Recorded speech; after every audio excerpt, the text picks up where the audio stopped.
qualifying was testing for everybody. We had a dry Q1, and all three of our guys progressed quite nicely in that. And then the heavens really opened, probably in the nick of time, because the last thing you need is that happening in mid-session.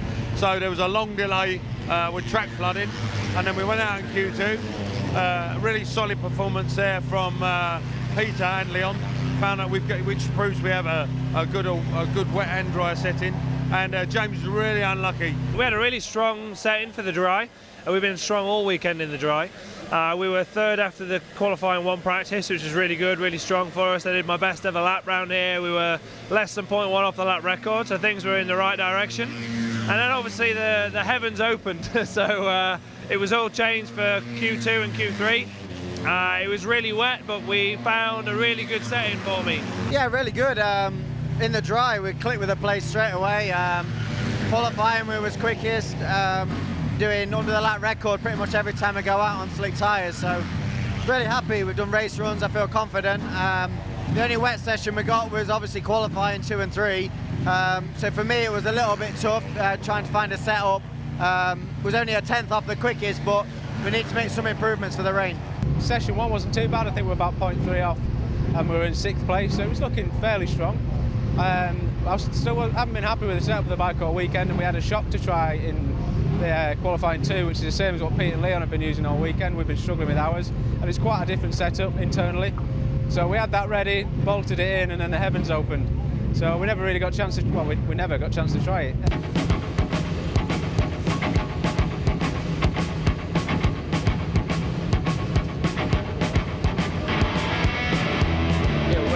Go out, shaky, very late, getting both feet on the deck, and doesn't make a great start. O'Halloran gets the power down really early on the Honda, and Leon Haslam has clipped through into 2nd place, and here comes Hickman. Hickman goes through on the inside of Hopkins. Oh, look at the monowheeling Haslam getting inside as they go down to the first turn. He makes a move on the Australian, so Haslam goes through. Hopkins comes back inside Hickman and repays him as everybody's nipping through on the inside wherever possible. Safety car out there. We're on the 7th lap of 30 here with Leon Haslam, John Hopkins, Dan Linfoot, the order at the moment. There's no change in order until they cross the finishing line. So Leon Haslam can box everybody up right now, and then he can hit the pin whenever he wants to, coming up the hill with the JG Speedfit Kawasaki. He knows he's got plenty of beans in the bike. Now we go. And now he storms up the hill. And look at Linfoot in 4th place and 3rd place and bike number 4. Hickman loses out. Hickman goes wide. Mossy was cutting through on the inside on bike number 12. Oh, nice move by Linfoot. Beautiful, wide. It's all right, that'll work. I don't think he is, judging by this move. Now, well, Linfoot, yeah, when somebody overtakes you there, you leave them a bit of room and just open the room wide so you can tuck up the inside there, because it's always a possibility there. Oh, well done, Carly. Dan squeezed his way through. Lovely, again. that's clean, that's lovely. Absolutely perfect. Ellison has managed to prod his way through past O'Halloran into 7th place. Now, Haslam's going to have a go here. You can tell he's just lining it up. Oh, and he just spots. Definitely looked like he was going to have a go. Can he get it stopped? Oh, and that's almost a mistake by Danny. Nines tries to lean on the Kawasaki. He cost himself drive up the hill, but fortunately Mossy doesn't get a good exit to the hairpin either. The JG Speedfit Kawasaki takes it. Haslam wins. 2nd Linfoot, 3rd Mossy, 4th Hopkins, 5th Hickman, 6th Cooper, Ellison 7th. Happy, all 3 boys in the top 7. James looked like he found some form now. Hickey's closing in what is a 4 or 5 man leading group, and Leon's taking the win, so great for the JG Speedfit Kawasaki team and everybody involved in it. Looking forward to getting feedback off the guys and then trying to improve for race 2. Rain on the wind, and when I pick up the champagne I've got a chance to escape from the podium here as opposed to getting drenched.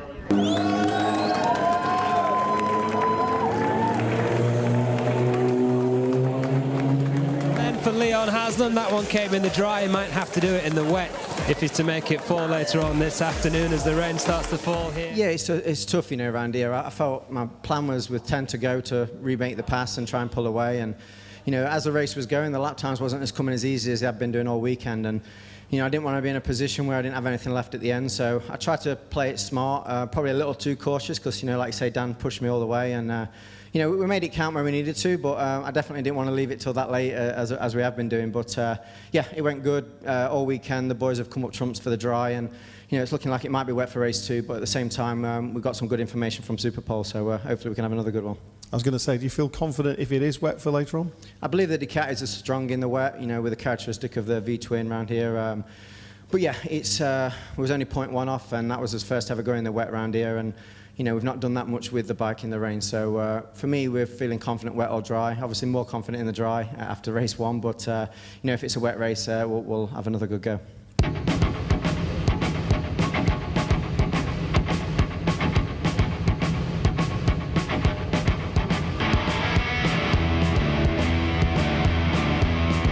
This start is going to be so crucial. Hickman, number 60, into second, and he loves these conditions. I would expect him to be as good as Linfoot. Squeezes through in the first turn. Yeah. Byrne is 5th, Hopkins 6th, Laverty 7th, O'Halloran 8th, Irwin and Ellison. Oh, and that was a late move there by Leon Haslam on Richard Cooper. Did he make it stick? Oh, they were neck and neck over the crest of the hill. One of the problems that Hickman's got is the fact that there's a lot of spray will be coming up from...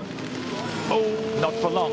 Yep, and that's it. And that it's actually a nice clean move, but it is better out front. Haslam looks the quickest man on track at the minute, though, and you know he's brave. Oh, as is Hickman. And Hickman just decided not to relent on against the onslaught of his teammate there. And here's a move by Shaky Byrne. So Byrne is really purposeful here. After that mistake by Leon Haslam, he's dropped 2 places, and Shane Byrne is on the move.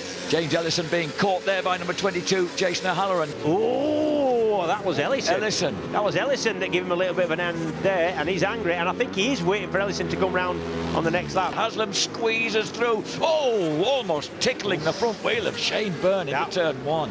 Here's Shaky Byrne, where he slipped off in the first race, but he decisively makes a move on Leon Haslam. The electric knees of Leon Haslam have the line just as they go into turn 1. James Ellison, is he going round the outside of Hickman? Oh, and they can't just squeeze through past Jenny Tinmouth at that point. Shaky cuts through ruthlessly. This is in spiteful conditions. This is great racing. Oh, big moment for Linfoot. That could cost him up the hill. Shaky Byrne takes his 11th race win of his career here at Knockhill, and poor Linfoot loses the drag up to the line. Yeah, we fought fit as everyone else did out there, but yeah, I'm really happy with it. I was a little bit disappointed when it did start raining because we'd made some progress in the race in race 1. All right, we were 7th, but we closed the gap on the leaders towards the end of the race once the fuel load went down, and that gave us a direction of what to do next if it was dry. So we had a real good sort of 99% sure it was going to work kind of set up for race 2. But yeah, then it rained. And we know we had a good race set up in Alton Park last time when it was fully wet. I knew there was no chance of it drying out. And our issue at Alton Park was we ran the bike too low, so when it dried, overheated the rear tyre. So we had that in mind today, just lifted the bike up a little bit. And it worked out perfect. So, you know, kudos to the team and Showa for giving me the bike and the package underneath me to be able to come away from Knockhill with, like Dan said, with no mud on you. And